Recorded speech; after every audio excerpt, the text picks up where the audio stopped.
Great, thanks very much. We're pleased to have you take your time out of your busy schedule to get an update on the Ministry of Education's various student information and student data transmission systems, including MyEd BC, TRAX, Student Transcript Service, and a new student data exchange. We'll be taking questions, like Kevin said, at the very end, but if you'd like to continue to select questions and put them into the Q&A box, that would be great. I'll turn it over to Bert Vandergeest to discuss the integrated student data portfolio. Okay, good afternoon. Bert Vandergeest here, and just wanted to describe the purpose of the integrated student data portfolio.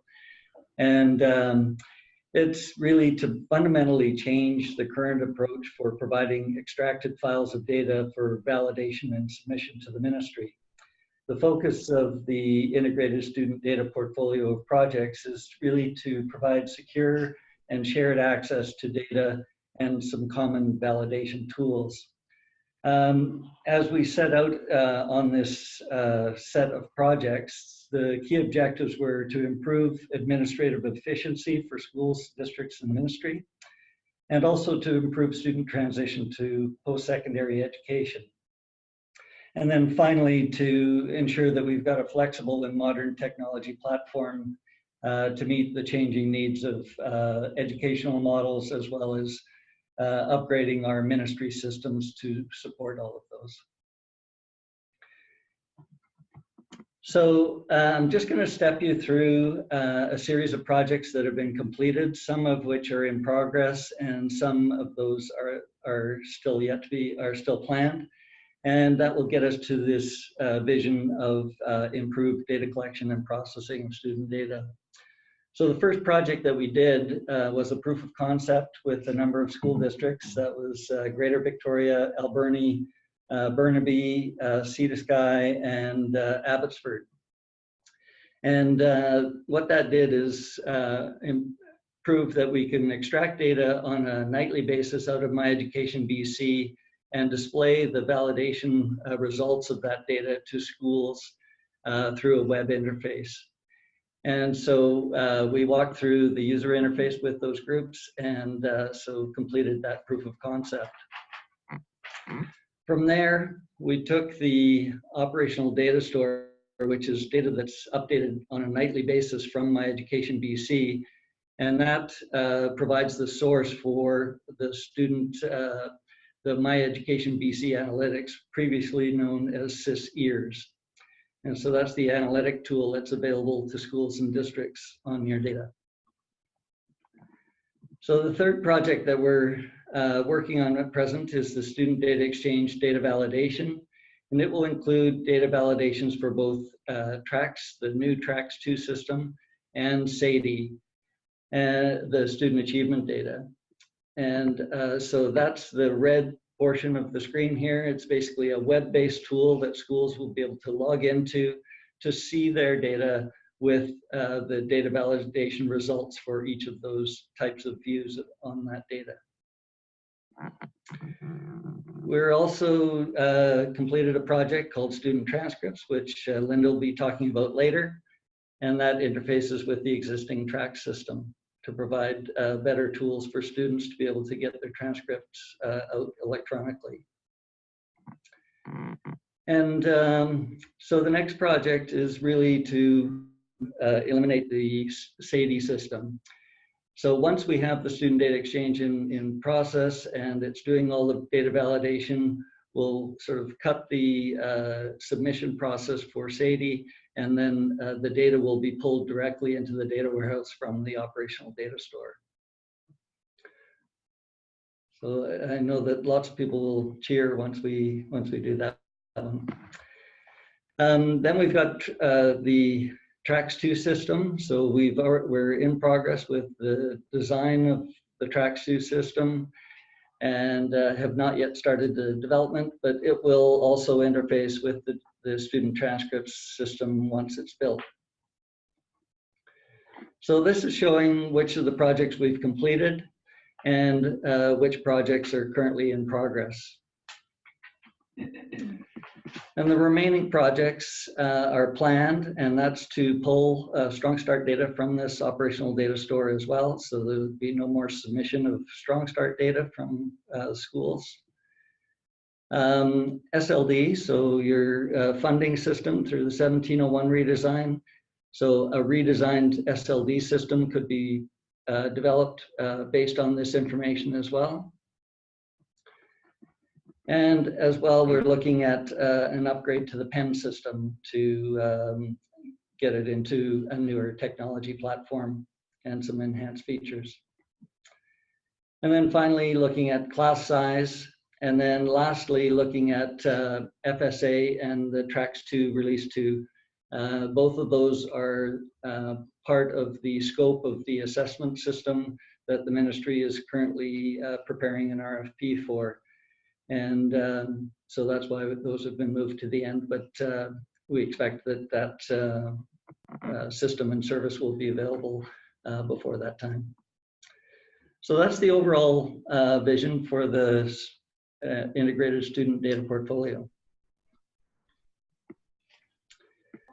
So I'm just going to move to the Student Data Exchange, which is one of the projects that's currently under development, and we're just now getting into the testing stage. And the initial release of the Student Data Exchange will have data validations for both TRAX and SADI, student achievement.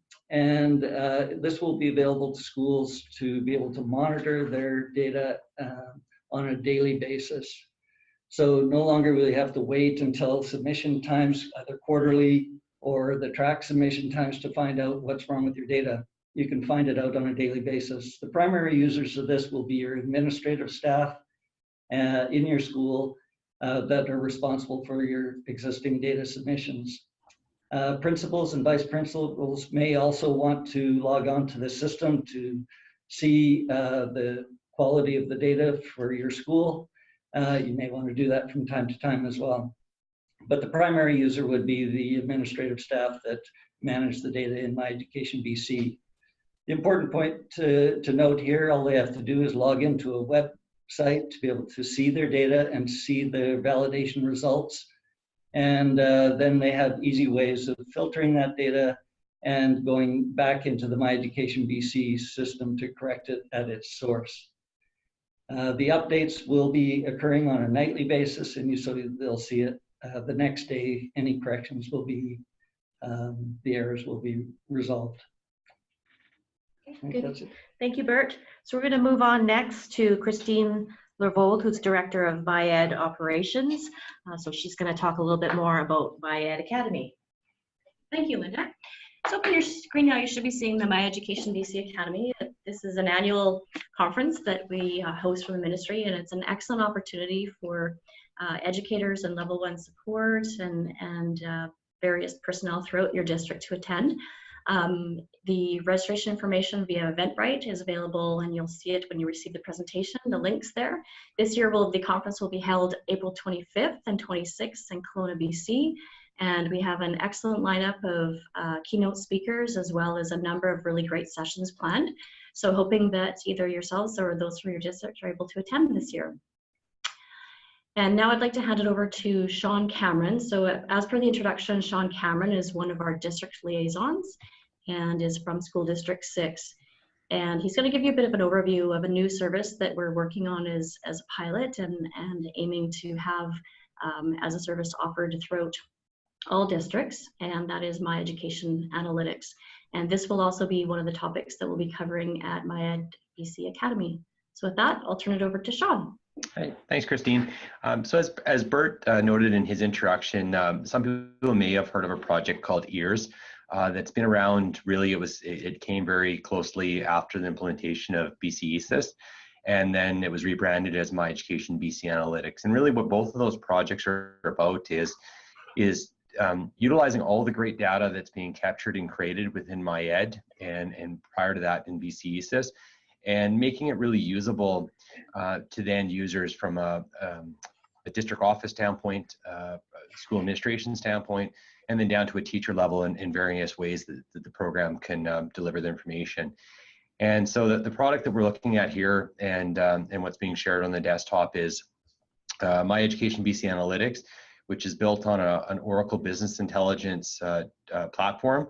And really what that is it's simply it's a business intelligence or a graphical display of data coming out of MyEd. And what we're envisioning this as is it has the ability to have dashboards presented to you in a variety of different ways. There's the stuff that you're seeing, which I've created locally for my district. And then we're also looking at, we would have a provincial set of dashboards that would be built for common interest across the province. And then things that you would be able to build yourselves and create whatever you personally require, and then work with the ministry to leverage resources there to build things. And one of the really great features of this program is it's quite simple to use. It gives you quick access to information inside the system.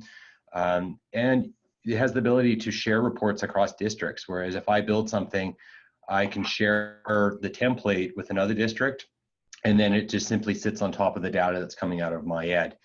And it's built to have whatever security level you require, so very similar to a MyEd design. If you have access to your whole district, you can request to have access to a whole district. If you're a school principal, the account that can be set up so that it's just for you and your school. So when you log in, every dashboard, every display, every report automatically just brings back your students.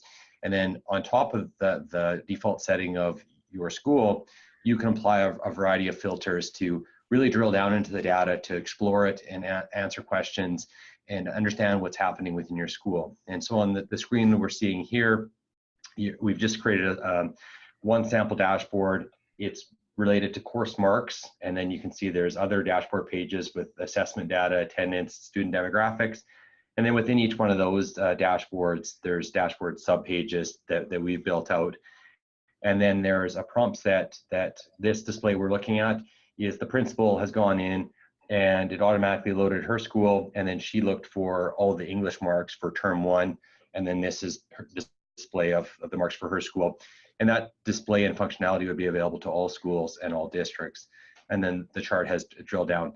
Now, as what Christine also included in her introduction, is this really is, it's there and it's available to everyone, but with all kind of data projects, there's a level of exploring and understanding, and as more people come on, potentially we'll discover things that don't quite work for your district based on the uniqueness of how your data is being set up. But as more people come on, we'll learn more, and it's an iterative process as we continue to move forward and build the program out.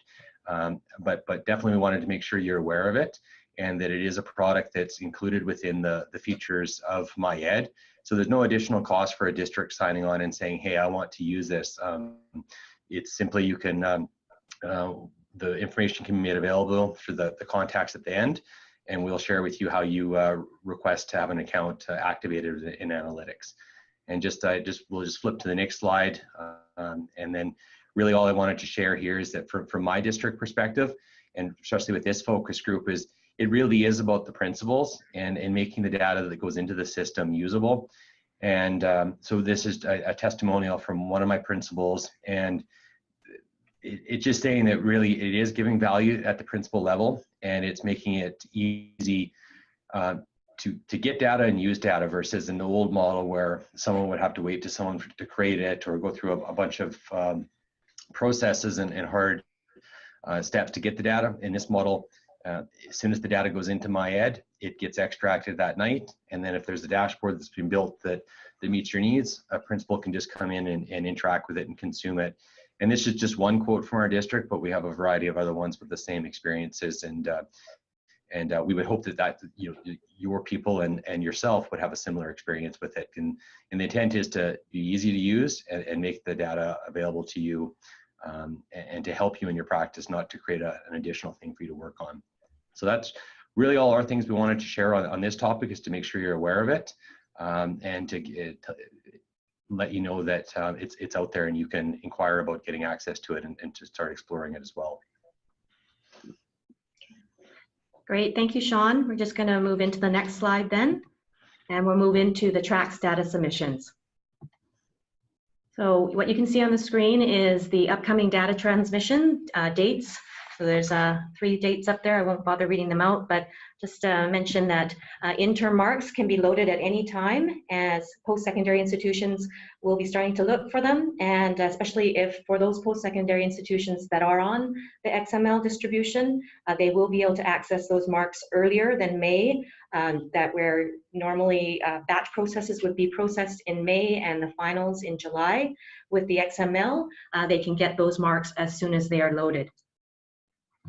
The next slide, we just want to make sure that schools are aware that we can help students with early acceptance to a PSI of their choice by making sure that as much and as soon as possible the data is loaded, and especially at the end of every reporting period.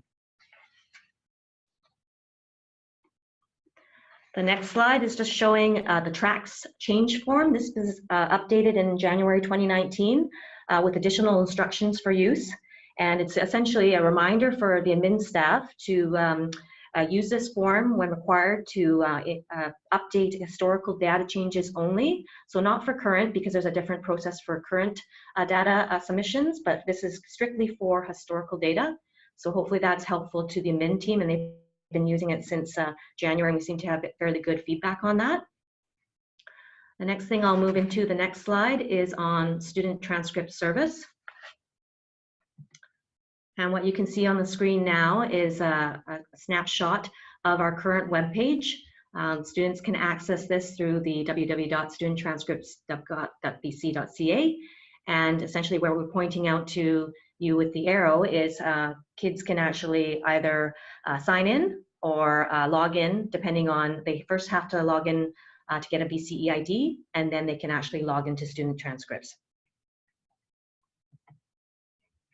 So for student registration for STS, we just wanted to stress that for successful registration, students must be able to provide a personal education number or PEN, a first name and last name, and that's the legal name, their birth date and email. So we just wanted to call it out. Sometimes students will have a struggle, or they'll get locked out of the system because they're actually not providing the legal name that we have on record for them. And sometimes they'll use a preferred or usual name. And so we just wanted to point that out to make sure that the students are aware that they should be providing their legal, and that will help them through the process, because if they try 3 times and they have their names wrong or any of the information wrong, they will get locked out, and Ministry of Education staff will have to unlock the process so that they can try to go in and register again. So I just really wanted to call that out to make sure principals and administrators are aware of that. So with new PSI XML data exchange that I mentioned earlier, with student data exchange, we can benefits of the XML process include PSIs can quickly receive transcript updates for up to 12 months after the student has authorized it. So they'll go into the system and they'll click to send to whatever PSI that they choose to, and they'll select the default button, which will provide them the authority for those PSIs to actually be able to see those interim marks for up to 12 months. So the students benefit from the PSI's early admission and program acceptance decisions because they can actually see those interim marks. And this process, the XML, will actually replace the batch process that currently happens in May and in July. So I just wanted to point out the term quickly actually means that probably within 24 hours or sooner, but we do say that it's delivered, and PSIs will pick up those transcripts as they need them, and will ask for updates as required depending on when they're looking at admissions. So the ministry is also working with other stakeholders to determine when this batch file process will no longer be available. And like I said earlier, currently the batch file process sends transcripts in May for interim marks and July for final marks. The next slide shows the dashboard on STS and how students can actually choose the different PSIs and how they're predetermined of how they actually get the transcript information, either batch, paper, or XML. And so the dashboard, this is what students would see when they go into the system. The next slide shows how the send options and the delivery methods are presented.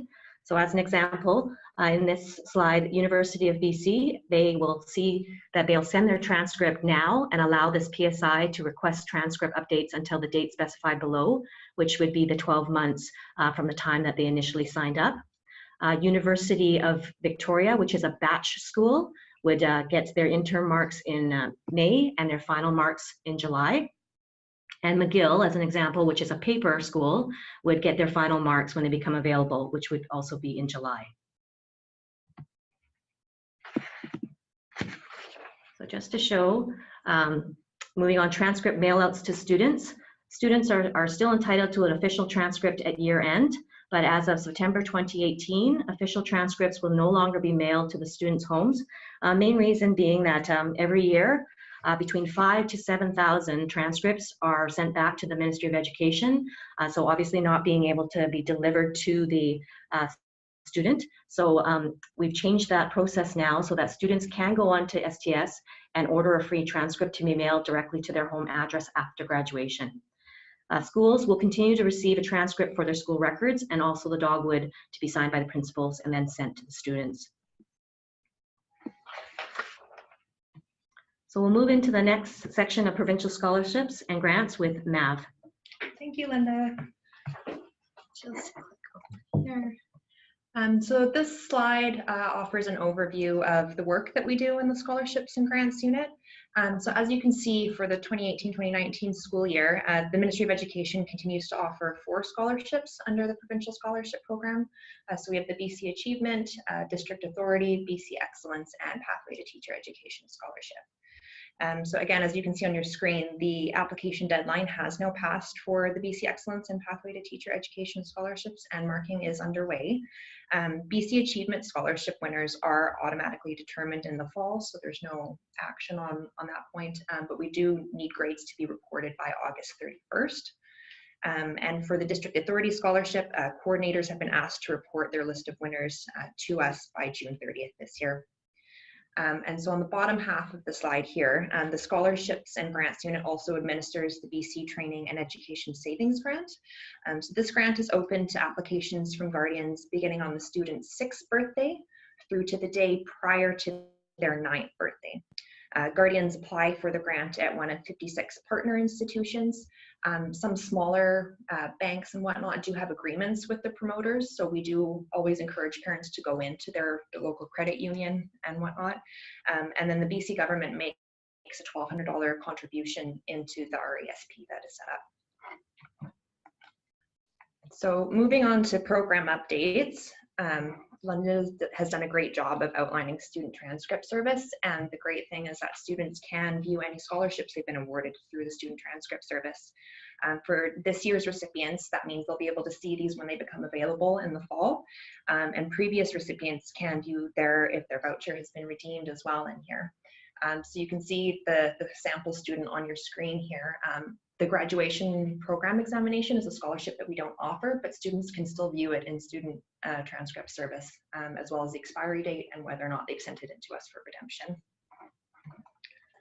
We are also reviewing options for students to access their vouchers electronically, but that's something of a work in progress at this time, and we're not quite there yet. So this was the first year students were able to apply for the BC Excellence and Pathway to Teacher Education Scholarship online. When we compared the number of electronic applications we received this year with the number of applications we received last year, BC Excellence applications were up 24% and BC Pathway applications were up 35%.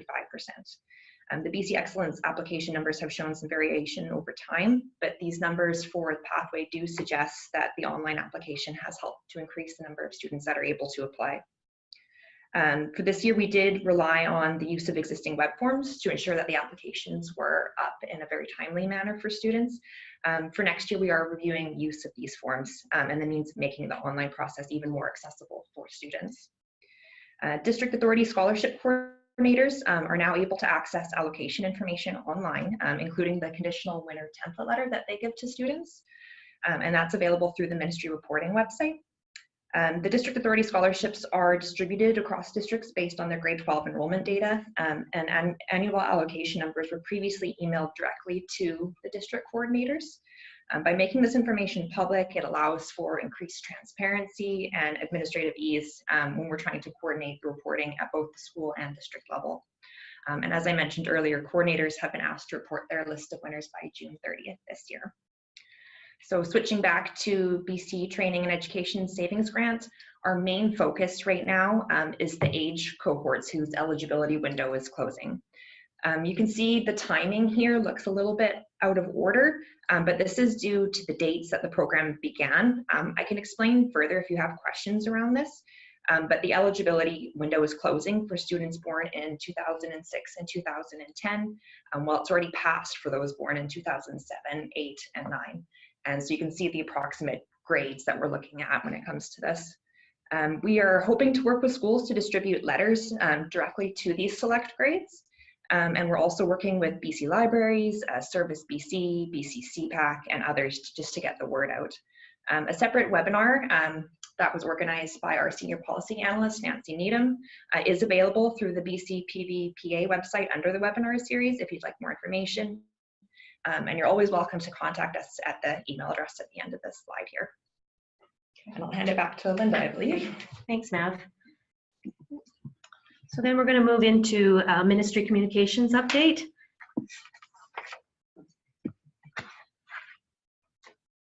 So we still have some current modes of communication and some new modes of communication. So the first one we're going to talk about is the Handbook of Procedures.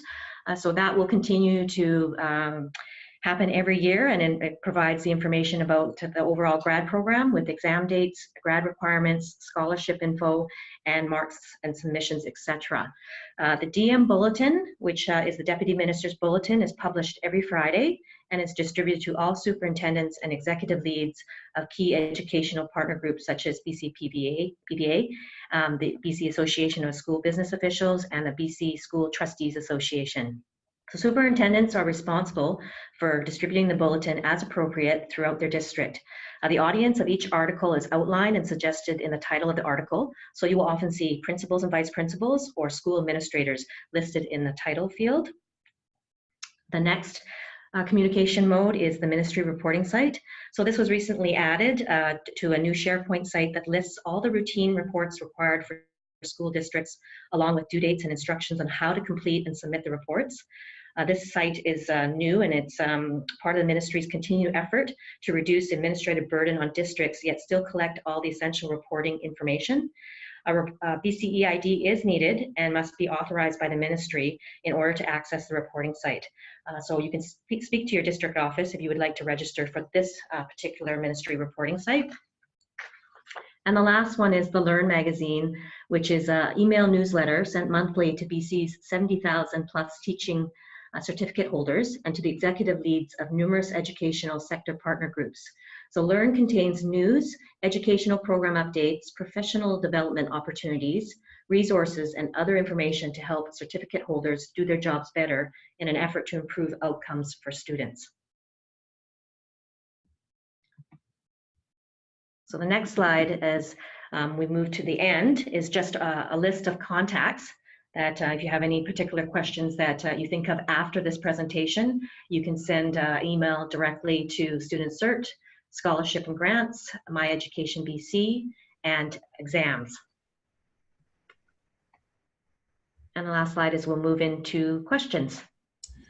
Great, thank you. It's Kevin here again. Thank you, Linda and your team, for a very comprehensive presentation. Lots of information there, and just a couple of questions.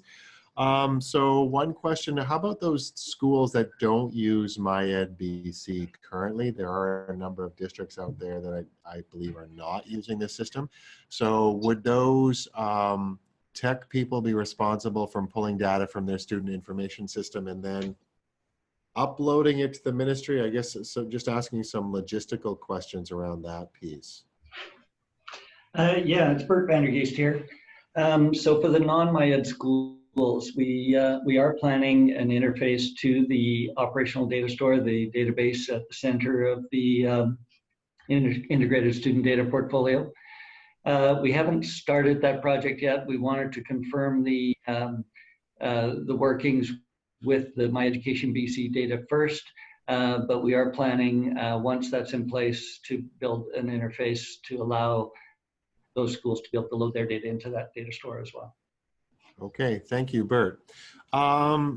Really, having two kids myself who've gone through post-secondary, this would have been a much easier process for them to apply. So thank you for that. I'm curious about those kids who might be taking a few years off to work and travel. Would they still have access to the platform and be able to apply through the platform, say, 3 or 4 years after graduation?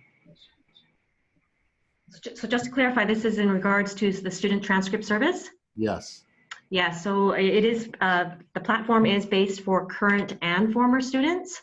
So essentially, if the student has a pen, they definitely would be in the system. And there are also ways, if they don't have a pen, to be able to get support through the information officers based out of our branch to be able to support and get the information that they require. Great, thank you. And a question for Sean, perhaps going back to the first part of the presentation, Sean. So you shared some information in terms of how a principal or vice principal might access and filter student information, student success data, let's call it that, from how kids are doing, let's say, in English or in social studies. Can you talk a little bit more about that, your experience in your district, and how school leaders are using that information to sort of guide conversations they're having with their staff members about how kids are doing in their school? Yeah, so I can quickly talk about a couple aspects there. I mean, our two focus areas that we've been doing are, as you said, with the student achievement perspective, and really it's about our principals are using it with, after a reporting window closes off, is using it through a facilitated conversation with staff to bring up the different groupings. So they've looked at, English departments, math departments. Another way of that they've looked at it is filtering on what classes the students weren't successful in. So if there's any classes, K to 12, whatever focus area they have, is were there kids that were have a not passing mark or not meeting expectations, and do we have a plan in place for those students? So that's one way that they're using it, is just to ensure that every student that the principal's aware, and then they're having conversations with their staff around what interventions or what actions can we take. And the other one that in our elementary schools is with the attendance. The way our attendance, K to 7, comes into the system, and we have a dashboard set up that calculates days missed. And then from that, what our principals are doing is doing filters for either current month or a date range, and then looking at it and saying, oh, is there any students that have a current attendance problem or a cumulative attendance problem, and then using that to apply interventions as well. Both, and the nice thing about this is that it easily allows you to look at it from days missed at the highest value, but also you can flip it around and also acknowledge and celebrate students that have really good attendance. And so it gives you that perspective on, there's multiple ways of using the data.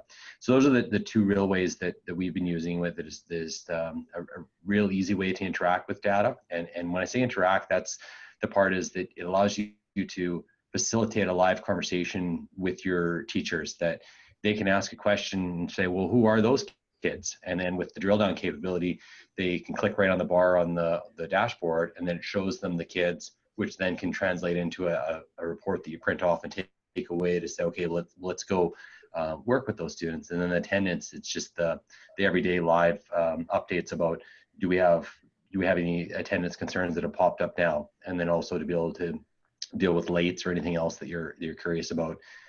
And then we've also put all our assessment data into MyEd, so that gives us just another way of interacting with the data sets, very similar to what we've done with the course marks, but we just have the same process, but it's using things like DRA, PM benchmarks, school-wide rights as a data set that lives in MyEd and then comes across into MyEd Analytics.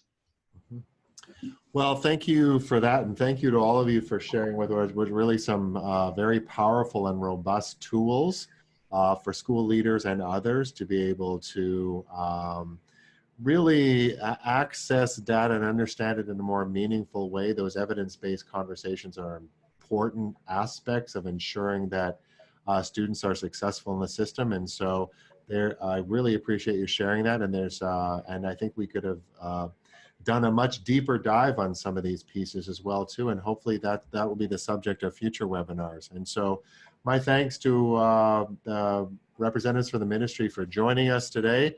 As I mentioned at the beginning, I will be emailing this slide deck out to our participants. And I did forget to mention that we do record our webinars, and so it will be available on our YouTube channel sometime next week. And you can look for that. And with that, I'm going to bring our webinar close. And thank you again for our participants for your time today. Thank you, everyone.